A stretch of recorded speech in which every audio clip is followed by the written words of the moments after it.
60,000 lead BJP 60,000 lead দুখন দলং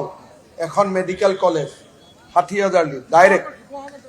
Sivasagar 20-25,000 lead আৰু 26ত অখিল গগৈ বিদায়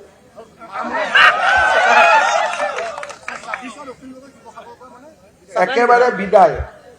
কোনো কথাই নাই কাৰণ তেওঁ থাকালৈকে শিৱসাগৰত একো কাম নহয় এই যে কা আন্দোলন কৰিলে 2 কোটি মানুহ থাকে বুলি ক'লে যে বাংলাদেশী 2 কোটি আহিব ক'ত গ'ল 2 কোটি আজিতো একমাহ হৈ গ'ল এজনো কিয় বিদেশী অহা নাই মইতো কৈছো যে মোদী আৰু হিমন্ত থাকালৈকে চৰাইও আহিব নোৱাৰে বাংলাদেশৰ পৰা বিদেশী বাদ দিয়া আজি তেওঁলোকে এতিয়া আমাক কওক যোৰহাটত কোনজন মানুহ আহিলে শিৱসাগৰত কোনজন মানুহ আহিলে তিয়ক তিতাবৰত কোনজন নতুন মানুহ আহিছিল তেওঁলোকে আন্দোলনৰ নামত আন্দোলন কৰে চান্দা পাতি সংগ্ৰহ কৰিবৰ কাৰণে আন্দোলন কৰে আৰু নিৰি মানুহক